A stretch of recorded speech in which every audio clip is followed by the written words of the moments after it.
si on regarde les photographies de Edgerton pour différents sports, où la balle est frappée, donc le golf, le tennis, le baseball, on voit que donc, à chaque fois le temps entre des images est constant et la distance parcourue par l'objet donne une information sur la vitesse. Et on voit que la distance parcourue par la balle entre deux images est toujours égale à 2 fois à la distance parcourue par l'impacteur entre les mêmes images.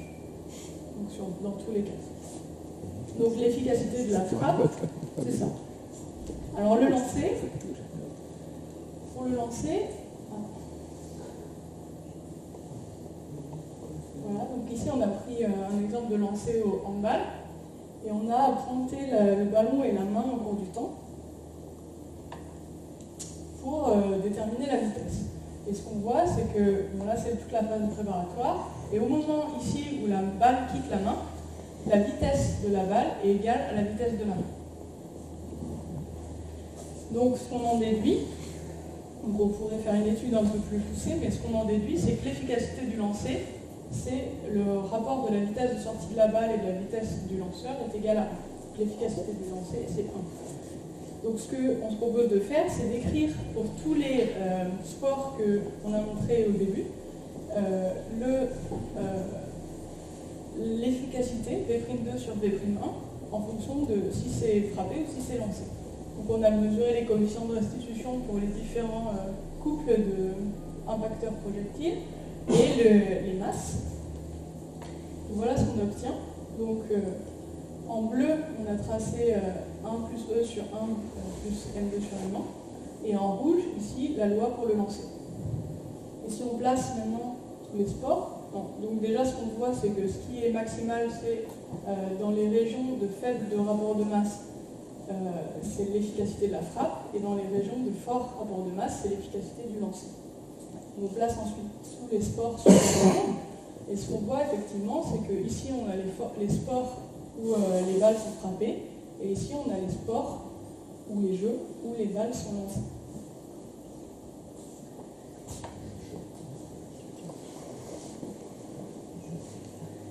Et donc, ça paraît assez logique de dire qu'en fait, pour les balles lourdes, donc M2 sur M1 est grand, on n'a pas intérêt à frapper. Déjà parce que le rapport du bras, de la masse de l'impacteur sur la masse de la balle est faible, donc l'efficacité va être faible. Et ensuite, parce que on va se blesser. Si on frappe sur une balle qui est lourde, on se fait plus mal que sur une balle qui est légère. Donc si on reprend la courbe des vitesses, on voit qu'en effet, en bas de l'échelle, on a les sports qui sont lancés, et plus en haut, on a les sports qui sont frappés. Mais ça ne suffit pas à expliquer toutes les différences. Donc une fois qu'on a cette efficacité qui est définie, on peut se dire, oui, alors donc c'est le rapport V'2 sur V1 qui compte, mais alors si on veut un grand V'2, ce qu'il faut, c'est augmenter le plus possible le V1, la vitesse de l'impacteur. Et pour ça, on a plusieurs moyens. Donc si on considère que le mouvement, c'est une simple rotation, on va dire qu'autour de A, par exemple ici, on va dire que la vitesse de C, ça va être oméga, la vitesse de rotation, fois le bras de levier. Donc on a intérêt à grandir le bras le plus possible. Donc ça, on peut le faire par exemple en ajoutant une raquette. Et une autre manière d'augmenter cette vitesse, c'est d'augmenter la vitesse de rotation.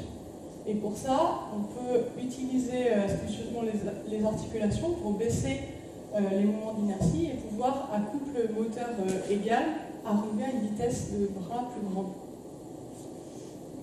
Ça, c'est la première stratégie pour augmenter la vitesse. La deuxième stratégie, c'est celle qui est la différence. On peut la voir en regardant la différence entre les raquettes de tennis et les raquettes de badminton. Ce qu'on voit, c'est que ce sont des raquettes qui sont sensiblement de taille égale. Mais la différence, c'est que la raquette de tennis est beaucoup plus rigide que la raquette de badminton, qui est très élancée. Et ce qu'on voit, c'est que la vitesse maximale atteinte au tennis, c'est de l'ordre de 73 mètres par seconde, alors qu'au badminton, c'est quasiment 2 fois plus. Et donc, pour voir l'effet de l'élasticité de la raquette, donc on voit ici une raquette qui est tordue, mais alors c'est piégeux parce que je pense que ça c'est tordu après l'impact, parce que c'est très difficile de voir la déflexion de la raquette. Donc en fait, ce qui se passe, c'est quand le joueur accélère la main, la tête de raquette n'accélère pas tout de suite autant. Et donc il y a une déflexion du shaft. Et donc la tête de raquette reste en arrière. Et je vais vous montrer une vidéo qu'on a prise à la caméra rapide. Et ça va vraiment très vite. Et donc c'est vraiment très dur à voir sur toutes les vidéos, toutes les photos qu'on peut prendre. Donc là, je ne sais pas si ça se voit bien sur la vidéo. Mais en tout cas, voilà, sur les photos, ce qu'on voit, c'est ça. Et on arrive à obtenir des déviations pour les fortes accélérations, des déviations de l'ordre de 20 cm. C'est vraiment pas négligeable. Et ce qu'on se dit, c'est que c'est comme un ressort, quand on va tordre, on va stocker de l'énergie élastique dans la raquette.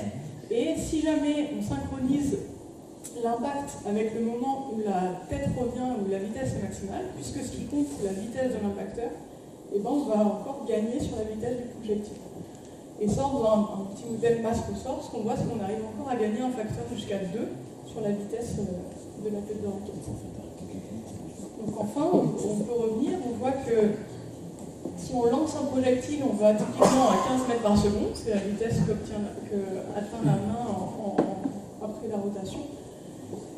Si jamais on frappe la balle avec la main, on arrive à multiplier par 2 cette valeur de vitesse, avec la main une raquette courte. Si maintenant on augmente de manière cinématique en prolongeant le bras, on arrive encore à multiplier par 2, puisque la taille d'une raquette, c'est typiquement la taille d'un bras. Donc c'est le cas. Et si maintenant on met l'élasticité, on multiplie encore par 2, et on arrive à un facteur quasiment 8 sur la vitesse du projectile. Donc, et c'est un facteur quasiment 8 qui est entre la vitesse des balles de hand, de basket et le volant de badminton. Voilà, je vais m'arrêter là. Merci de votre attention.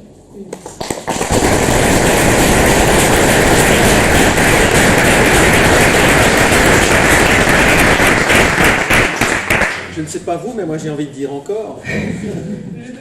Merci, moi je trouve que c'était passionnant. Y a-t-il des questions? Oui. Est-ce qu'il faut... Jean-Daniel, est-ce qu'il faut mettre le micro? Oui. Oui, merci. Ça va comment?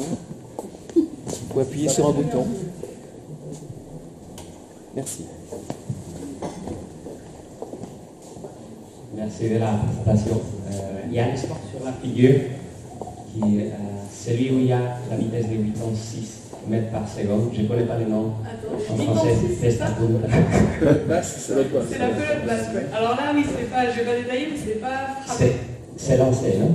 C'est lancé, oui. En fait, ouais.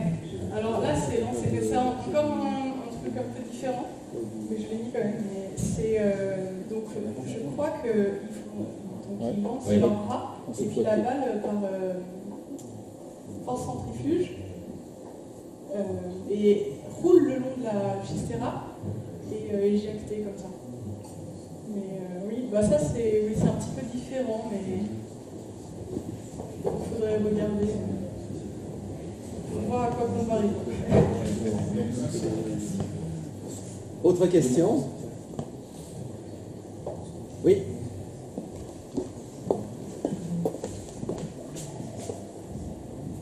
Merci. Moi j'ai une question à propos du modèle de contraction du muscle. Vous avez montré une petite vidéo, on voit les fibres qui lissent l'une sur l'autre avec les petites têtes là, qui font avancer. Alors ça c'est l'instant où le muscle se contracte. Une fois qu'il est contracté, il se passe quoi? Et ben ouais, justement, c'est que quand il est contracté et qu'on maintient la contraction, c'est ça? Oui, c'est ça. Et ben en fait, les têtes ne restent pas attachées, mais elles continuent à se détacher, s'attacher, et en maintenant la force. Et donc c'est pour ça qu'on continue à dépenser de l'énergie, parce qu'à chaque cycle, on consomme une molécule d'ATP, et donc pour détacher et rattacher ça. Ok. Merci.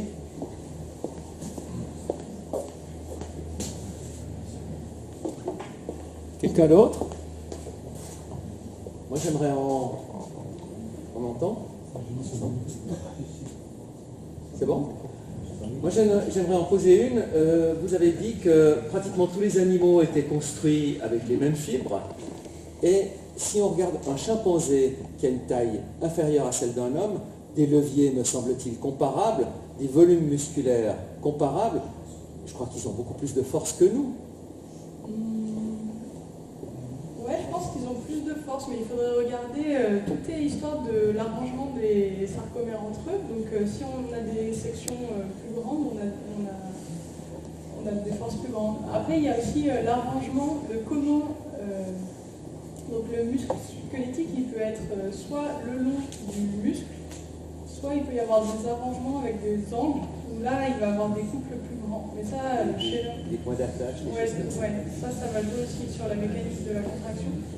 Mais je sais pas, non, je pense que le chimpanzé, je sais pas s'il est beaucoup plus fort, mais en tout cas, c'est les mêmes sarcomères. Après, peut-être qu'il y en a plus, il y a plus de fibres en parallèle.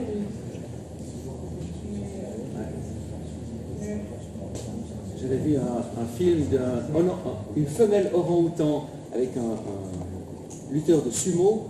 Il était ridicule. Elle ne le regarde même pas. Ouf, Un sumo, c'est pas non plus. Ouais, d'accord. Mais quand même, on se dit, il est stable sur jambe. Non. C'est impressionnant. Pour rebondir, on va en reparler juste après pas du chimpanzé, mais du muscle. C'est vrai que l'architecture musculaire a un rôle, il ne faut pas négliger non plus la commande nerveuse qui arrive au muscle. Et chez l'homme, certaines inhibitions qu'il n'y a certainement pas chez les animaux, notamment au niveau des chimpanzés, qui fait que cette forme de développer des forces beaucoup plus importantes. Il y a l'exemple aussi de la maman qui voit son enfant sous la voiture et qui tout d'un coup est capable de soulever la voiture, alors qu'on lui redemande de le faire le lendemain, elle en est incapable. Donc là, c'est bien une inhibition au niveau nerveux.